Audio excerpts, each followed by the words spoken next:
Hello, guys and gals, and this is part 3 of the Provensen Book of Fairy Tales. It is it's compiled and illustrated by Alice and Martin Provensen, and contains works by famous writers such as A. Milne and Hans Christian Andersen. In the first episode, we read about The Lost Half Hour by Henry Beston.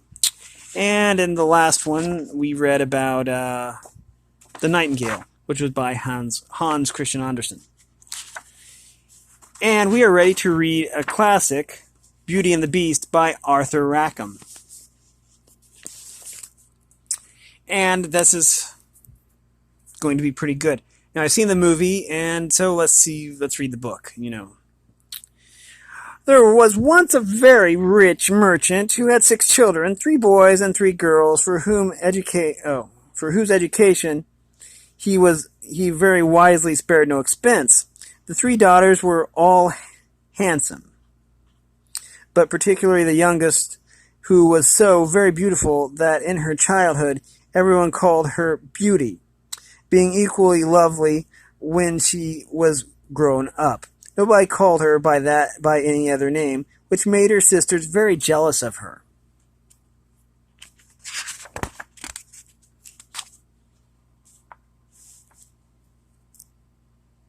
I guess that's her. Okay, it says, the youngest daughter was not only more handsome than her sisters, but also better tempered. The others were vain in their wealth and position. They gave themselves 1,000 airs and refused to visit other merchants' daughters,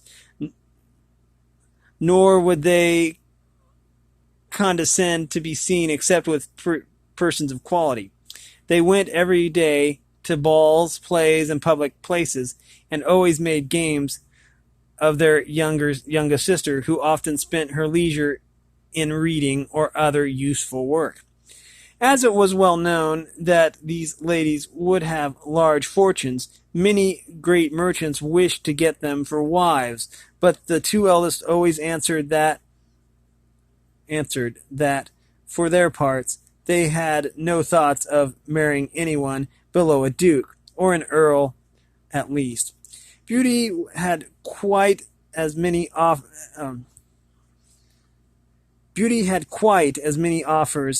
as her sisters, but she always answered with the greatest civility that though she was much obliged to her lovers, she would rather live some years longer with her father, as she thought herself too young to marry.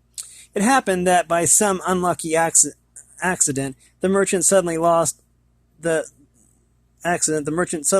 all his fortune, and had nothing left but a small cottage in the country.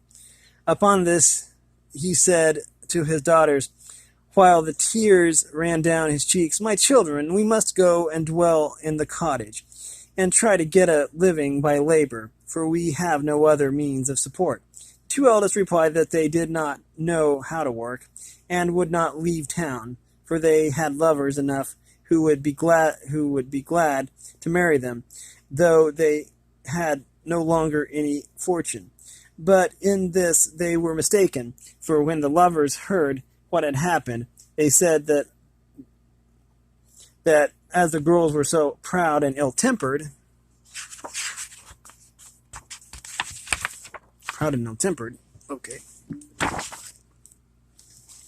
they were not sorry at all to see their pride brought down. They could now show off to their cows and sheep. But everyone pitied poor Beauty, because she was sweet-tempered and kind to all, and several gentlemen offered to marry her, though she had not a penny. But Beauty still refused, and said that she could not think of leaving her poor father in this trouble. At first Beauty could not help sometimes crying in secret for the hardships she was now obliged to suffer. But in a very short time she said to herself, "All the crying in the world will do me no good, so I will try to be happy without a fortune."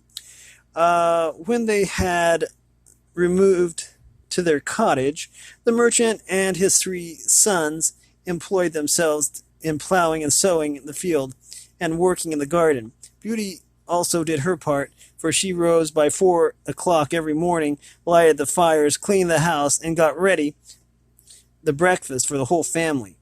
At first she found all this very hard, but she soon grew quite used to it, and thought it no hardship. Indeed, the work greatly benefited her health, and made her more beautiful still.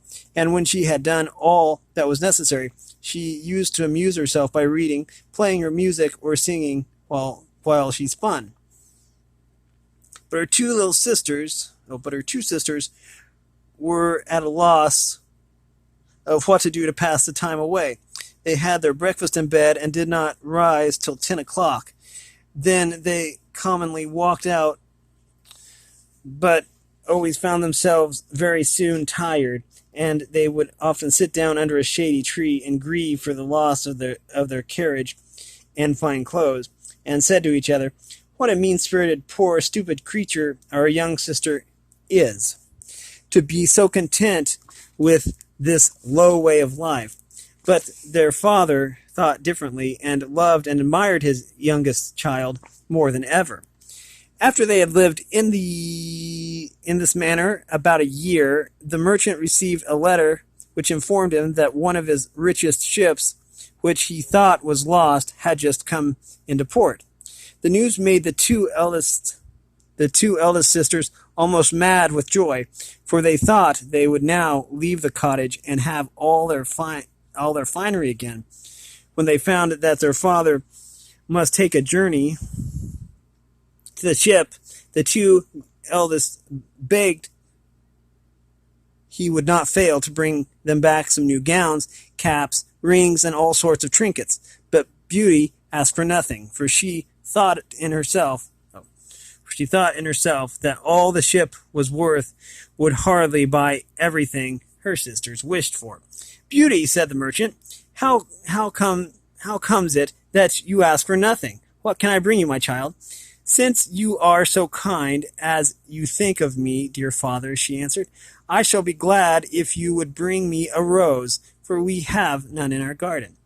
Now Beauty did not indeed wish for a rose, nor anything else, but she only said this that she might not affront her sisters. Otherwise, they would have said they wanted her father to praise her for desiring nothing.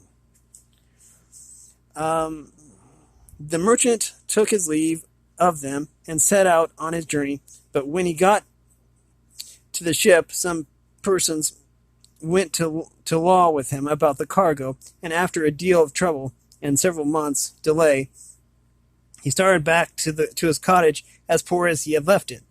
When he was within 30 miles of his home, in spite of the joy he felt in again meeting his children, he could not help thinking of the presents he had promised to bring them, particularly the rose for Beauty, which, as it was now midwinter, he could by no means have found for her.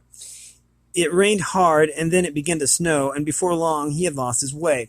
Night came on, and he feared he would die of cold and hunger, or be torn to pieces by the wolves that he heard howling around him. All at once he cast his eyes towards a long avenue, and saw at the end a light, but it seemed a great way off. He made the best of his way towards it, and found that it came from a splendid palace, the windows of which were all blazing with light. It had great bronze gates standing wide open in fine courtyards, through which the merchant passed, but not a living soul to be seen. There were stables too, which his poor starved horse entered at once, making a good meal of oats and hay. His master then tied him up and walked towards the entrance hall, but still without seeing a single creature. He went on to a large dining parlor, where he found a good fire and a table covered with some very appetizing dishes, but only one plate, with a knife and fork. As the snow and rain had wetted him to the skin, he went up to the fire to dry himself. "I hope," he said, "the master of the house or his servants will excuse me, for I am for it surely would not be long now before I see them. He waited some time, but still nobody came. At last the clock struck 11, and the merchant, being quite faint from the want of food, helped himself to a chicken and a few glasses of wine, yet all the time trembling with fear. He sat still. He sat till the clock struck 12, and then took courage. Began to think he might as well look around about him. So he opened the door at the end of the hall and went through it into a very grand room, in which there was a fine bed. And as he was feeling very weary, he shut the door, took off his clothes, and got into it. It was 10 o'clock in the morning before he awoke, when he was amazed to see a handsome new suit of clothes laid ready for him, instead of his own, which were all torn and spoiled. To be sure, he said to himself, this place belongs to some good fairy who has taken pity on my ill luck. He looked out the window, and though far away, there were the snow-covered hills and the wintry wood where he had lost himself the night before. Within the palace grounds, he saw the most charming arbors covered with all kinds of summer flowers blooming in the sunshine. Returning to the hall where he supped, he found a breakfast table ready prepared. Indeed, my good fairy, said the merchant aloud, I am vastly obliged to you for your kind care of me. He then made a hearty breakfast, took his hat, and was going to the stable to pay his horse a visit. But as he passed under one of the arbors, which was loaded with roses, he thought of what Beauty had asked him to bring back to her, and so he took a bunch of roses to carry home. At that same time he heard a loud noise, and saw coming towards him a beast so frightful to look at that he was ready to faint with fear. Ungrateful man, said the beast, in a terrible voice, I have saved your life by admitting you into my palace, and in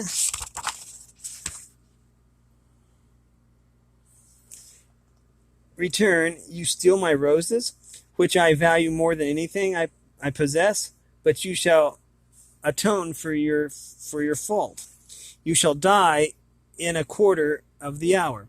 The merchant fell on his knees and clasped his hands, saying, Sir, I humbly beg your pardon. I did not think it would offend you to gather a rose for one of my daughters, who has entreated me to bring her one home. Do not kill me, my lord. I am not a lord, but a beast, replied the monster. I hate false compliments, so do not fancy that you can coax me to any such ways. You tell me that you have daughters. Now I will suffer you to escape if one of them will come and die in your stead. If not, promise that you yourself will return in 3 months to be dealt with, as I may choose. The tender-hearted merchant had no thoughts of letting any one of his daughters die for his sake, but he knew that if he seemed to accept the beast's terms, he should at least have the pleasure of seeing them once again. So he gave his promise, and was told he might then set off as soon as he liked. But, said the beast, I do not wish you to go back empty-handed. Go to the room you slept in, and you will find a chest there. Fill it with whatever you like best, and I will have it taken to your own house for you. When the beast had said this, he went away. The good merchant, left to himself, began to consider that he must die, for he had no thought of breaking a promise, even to a beast. He might as well have the comfort of leaving his children well provided for. He returned to the room he had slept in, and found there were heaps of gold pieces lying around. He filled the chest with them to the very brim.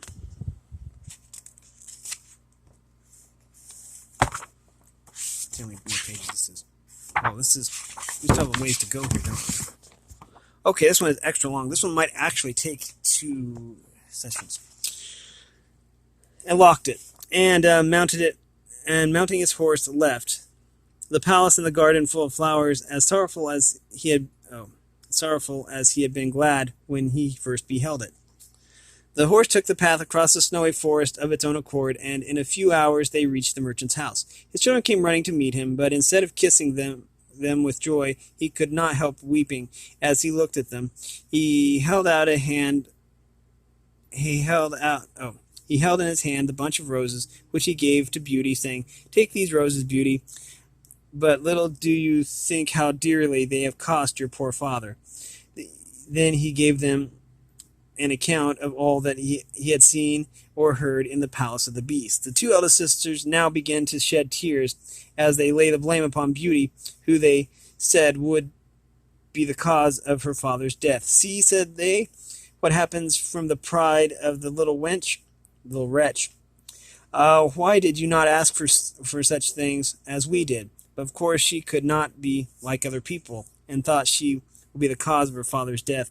Yet she does not shed a tear. "It would be useless," replied Beauty, "for my father shall not die, as the Beast will accept one of his daughters. I will give myself up, and be only too happy to prove my love for the Beast, for the best of fathers." "No, sister," said the three brothers, with one voice, "that cannot be. We will go search for this monster, and either he or ourselves shall perish." "Do not hope to kill him," said the merchant. "His power is far too great, but Beauty's young life shall not be sacrificed. I am old and cannot expect to live much longer, so I shall but give up a few years of my life, and shall only grieve for the sake of my children." "Never, father," cried Beauty. "If you go back to the palace, you cannot hinder my going after you. Though young, I am not over fond of life, and I would much rather be eaten up by a monster than die of grief for your loss." The merchant in vain tried to reason with Beauty, who still obstinately kept to her purpose, which in truth made her two sisters glad, for they were jealous of her because everybody loved her. The merchant was so grieved at the thought of losing his child that he never once thought of the chest filled with gold. But at night, to his great surprise, he found it standing by his bedside. He said nothing about his riches to his eldest daughters, for he knew very well it would at once make them want to return to town. But he told Beauty his secret, and she then said that while she was away, two gentlemen had been on a visit at their cottage who had fallen in love with her two sisters. She entreated her father to marry them without delay, for she was so sweet-natured, she only wished them to be happy. 3 months went by, only too fast, and the merchant and Beauty got ready to set out for the palace of the Beast. Upon this, the two sisters rubbed their eyes with an onion to make believe they were crying, but both the merchant and his sons cried in earnest. Only Beauty shed no tears. They reached the palace in a very few hours, and the horse, without bidding, went into the same stable as before. The merchant and Beauty walked towards the large hall, where they found a table covered with every dainty, and two plates laid ready. The merchant had very little appetite, but Beauty, that she might the better hide her grief, placed herself at the table and helped her father. She then began to eat herself, and thought all the time that to be sure that she then began to eat herself, and thought all the time that to be sure that the Beast had a mind to fatten her before he ate her up, since he had provided such good cheer for her. When they had done their supper, they heard a great noise, and the good old man began to bid his poor child farewell, for he knew that it was the Beast coming to them. When the Beast first saw when Beauty first saw the frightful form, she was very much terrified, but tried to hide her fear. The creature walked up to her and eyed her all over, then asked her in a dreadful voice if she had come quite of her own accord. "Yes," said Beauty. "Then you are a good girl, and I am very much obliged to you." This was such an astonishing civil answer that Beauty Beauty's courage rose, but it sank again when the Beast addressed the merchant, desired him to leave the palace the next morning. And never return to it again. And so, good night, merchant, and good night, Beauty. Good night, Beast, she answered, as the monster shuffled out of the room.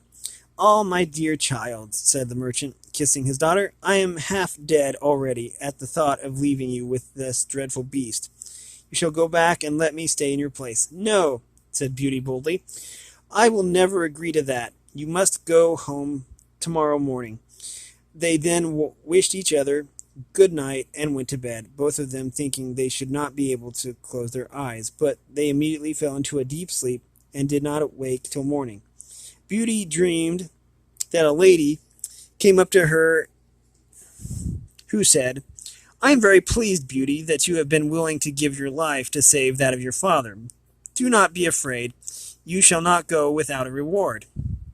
As soon as Beauty awoke, she told her father this dream, but though it gave him some comfort, he was a long time before he could be persuaded to leave the palace. At last, Beauty succeeded in getting him safely away. When her father was out of sight, poor Beauty began to weep sorely, still having naturally a courageous spirit. She soon resolved not to make her sad case still worse by useless sorrow, but to wait and be patient. She walked through the rooms of the palace, and the elegance of every part of it much charmed her. But what was her surprise when she came to the door on which was written Beauty's room. When she opened it, her eyes were dazzled by the splendor and taste of the apartment. What made her wonder more than all the rest was a large library filled with books, a harpsichord, and many pieces of music. "The beast sure does not mean to eat me up immediately," she said. "Since he takes care, I shall not be at a loss of how to amuse myself." She opened the library and saw these verses written in letters of gold on the back of one of the books. "Beauteous lady, dry your tears. There is no cause for sighs or fears. Command as freely as you may, for you command and I obey." "Alas," she said, sighing, "I wish I could only command a sight of my poor father, and know what he is doing at this moment." Oh, I guess that's the beast. I guess he's like a leopard. Cool. Just then, by chance, she cast her eyes on a looking glass that stood near her, and in it she saw a picture of her old home, and her father riding mournfully up to the door. Her sisters came out to meet him, and although they tried to look sorry, it was easy to see that in their hearts they were very glad. In a short time all this picture disappeared, but it caused Beauty to think that the beast, besides being very powerful, was also very kind. About the middle of the day she found a table laid ready for her, and sweet music was playing.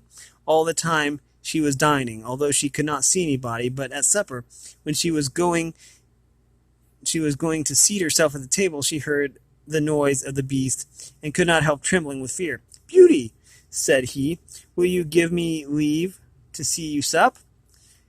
"That is as you please," answered she, very much afraid. Not in the least," said the beast. "You alone command in this place. If you should not like my company, you need only say so, and I will leave you this moment.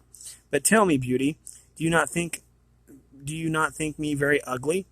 "Why, yes," she said, "for I cannot tell a falsehood, but then I think you are also very good."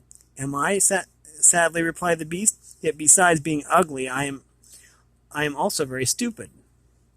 "I know well enough that I am but a beast. Very stupid people," said Beauty, "are never aware of themselves."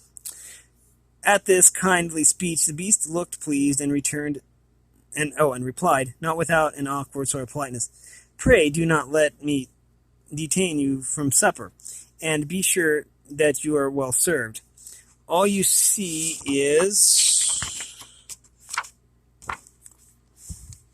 is your own, and I should be deeply grieved if you wanted for anything.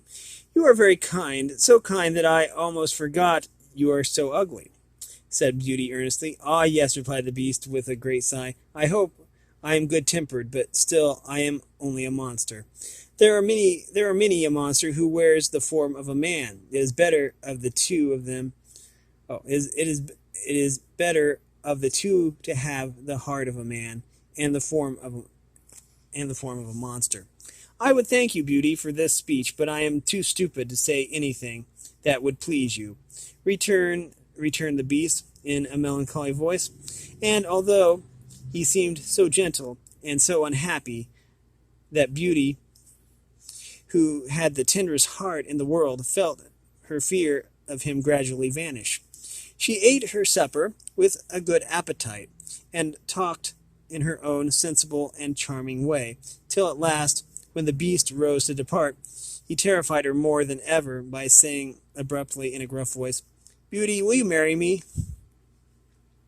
Now Beauty, frightened as she was, would speak only the exact truth. Her father had told her that.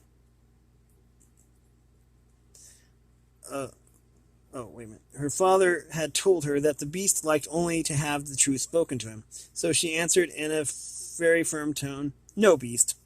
He did not go into a passion or do anything but sigh deeply and depart. When Beauty found herself alone and began to feel pity for the poor Beast, Oh, said she, what a sad thing it is that he should be so very frightful, since he is so good-tempered. Beauty lived 3 months in this palace, very well pleased. The Beast came to see her every night and talked with her while she supped. And though what he said was not very clever, yet she saw in him every day some new goodness. So instead of dreading the time of his coming, she soon began continually looking at her watch to see if it was 9 o'clock, for that was the hour when he never failed to visit her. One thing only vexed her, which was that every night before he went away, he always made it a rule to ask her if she would be his wife, and seemed very much grieved when she firmly answered no. At last one night she said to him, You wound me greatly, Beast, you forcing me to refuse you so often. I wish I could take such a liking to you as to agree to marry you, but I must tell you plainly that I do not think it will ever happen. I shall always be your friend, so try to let that content you. I must, sighed the Beast, for I know well enough how frightful I am, but I love you better than myself. Yet I think I am very lucky in your being pleased to stay with me. Now promise me, Beauty, that you will never leave me. Beauty would almost have agreed to this, so sorry was she for him, but she had that day seen in the magic glass, which she looked at constantly, that her father was dying of grief for her sake. Alas, she said, I long so much to see my father, that if you do not give me leave to visit him, I shall break my heart. I would rather break mine, Beast. I'd rather break mine, Beauty, answered the Beast. I will send you to your father's cottage. You shall stay there, and your poor Beast shall die of sorrow. No, said Beauty, crying. I love you too well to be the cause of your death. I promise to return in a week. You have shown me that my sisters are married and my brothers are gone for soldiers, so that my father is left all alone. Let me stay a week with him.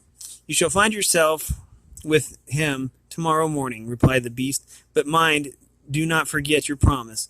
When you wish to return you have nothing to do but to put your ring on a table when you go to bed. Goodbye, Beauty." The Beast sighed as he said these words, and Beauty went to bed, very sorry to see him so much grieved. When she awoke in the morning, she found herself in her father's cottage. She rang the bell that was at her bedside, and a servant entered. But as soon as she saw Beauty, the woman gave a loud shriek, upon which the merchant ran upstairs, and when he beheld his daughter, he ran to her and kissed her, kissed her 100 times. At last Beauty began to remember that she had brought no clothes with her to put on, but the servant told her she had just found in the next room a large chest full of dresses, trimmed all over with gold and adorned with precious stones. Beauty, in her own mind, thanked the Beast for his kindness, and put on the plainest gown she could find among them all. She then desired the servant to lay the rest aside, for she intended to give them to her sisters. But as soon as she had spoken these words, the chest was gone out of sight in a moment. Her father then suggested that perhaps the Beast chose for her to keep them all for herself, and as soon as she had said this, they saw the chest standing there again in the same place. When Beauty was dressing herself, a servant brought word to her that her sisters were come with their husbands to pay her a visit. They both lived unhappily with the gentleman that they had married. The husband of the eldest was very handsome, but was so proud of this that he thought of nothing else from morning till night, and did not care a pin for the beauty in his wife. The second had married a man of great learning, but he made no use of it, except to torment and affront all his friends, and his wife more than any of them. The two sisters were ready to burst with spite when they saw Beauty dressed like a princess and looking so very charming. All the kindness that she showed them was of no use, for they were vexed more than ever when she told them how happy she lived at the palace of the Beast. The spiteful creatures were by themselves in the garden when they cried to think of her good fortune. "Why should this little wretch be better off than we?" they said. "We are much handsomer than she is." "Sister," said the eldest, a thought has just come to my head. Let us try to keep her here longer than the week for which the Beast gave her to leave, and then he will be so angry that perhaps when she goes back, that he will eat her up in a moment." "That is a good idea," answered the other, "but to do this we must pretend to be very kind." They then went to join her in the cottage, where they showed her so much false love that Beauty could not help crying for joy. When the week was ended, the two sisters began to pretend such grief at the thought of her leaving them that she agreed to stay a week more, but all the time Beauty could not help fretting for the sorrow that she knew her absence would give her poor Beast, for she tenderly loved him, and much wished for his company again. Among all the grand and clever people she found nobody more than half so sensible, so affectionate, so thoughtful, or so kind. The 10th night of her being at the cottage, she dreamed she was in the garden of the palace, and the Beast lay dying on a grass plot, and with his last breath put her in mind of her promise, and laid his death to her forsaking him. Beauty awoke in a great fright and burst into tears. "Am not I wicked," said she, "to behave so ill to a Beast who has shown me such kindness? Why do I not marry him? I am sure I would be more happy with him than my sisters are with their husbands. He shall not be wretched any longer on my account, for I should do nothing but blame myself all the rest of my life." She then rose, put her ring on the table, got into bed again, and soon fell asleep. In the morning, she with joy found herself in the palace of the Beast. She dressed herself very carefully, that she might please him the better, and thought she had never known a day pass away so slowly.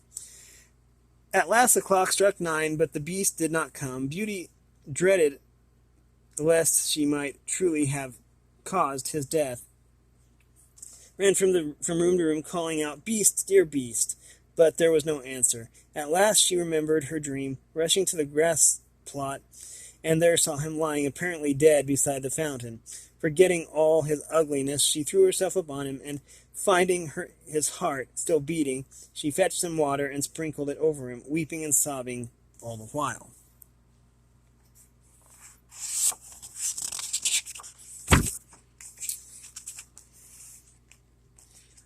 The Beast opened his eyes. "You forgot your promise, Beauty, so I determined to die, for I could not live without you. I have starved myself to death, but I shall die content, since I have seen your face one more time." "No, dear Beast," cried Beauty passionately. "You shall not die. You shall live to be my husband. I thought it was only friendship I felt for you, but now I know it was love." The moment Beauty had spoken these words, the palace was suddenly lighted up, and all kinds of rejoicings were heard around them, none of which she noticed, but continued to hang over her dear Beast with the utmost tenderness. At last, unable to restrain herself, she dropped her head over her hands, covered her eyes, and cried for joy. And when she looked up again, the Beast was gone, and in his stead she saw at her feet a handsome, graceful young prince, who thanked her with the tenderest expressions for having freed him from enchantment. "But where's my poor Beast? I only want him, and nobody else," sobbed Beauty. "I am he," replied the prince. "A wicked fairy condemned me to this form, and forbade me to show that I had any wit or sense, till a beautiful lady should consent to marry me. You alone, dearest Beauty, judged me neither by my looks nor by my talents, but by my heart alone. Take it, then, and all that I have besides, for all is yours." Beauty, full of surprise, but very happy, suffered the prince, who led her to his palace, where she found her father and sisters, who had been brought there by the fairy lady, whom she had seen in a dream the first night she came. "Beauty," said the fairy, "you have chosen well, and you have your reward, for a true heart is better than either good looks or clever brains. As for you ladies," as she turned to the two eldest sisters, "I know all your ill deeds, but I have no worse punishment for you than to see your sister happy. You shall stand as statues at the door of her palace, and when you repent of and have amended your faults, you shall become women again. But to tell you the truth, I very much fear you will remain statues forever." This one went a little bit long, but that was Beauty and the Beast by Arthur. Wow, this was a long one. Here. Arthur Rackham. This was a story by Arthur Rackham. Beauty and the Beast. And this was a reading from the Provensen book of fairy tales. Thanks for watching. Thanks for watching the video. If you like this content, make sure you like and subscribe and ring the bell so you know when I upload. Also, if you want to support me in any way, make sure you look in the description. All that information will be down there. And as always, thanks for watching, everyone, and have a great day.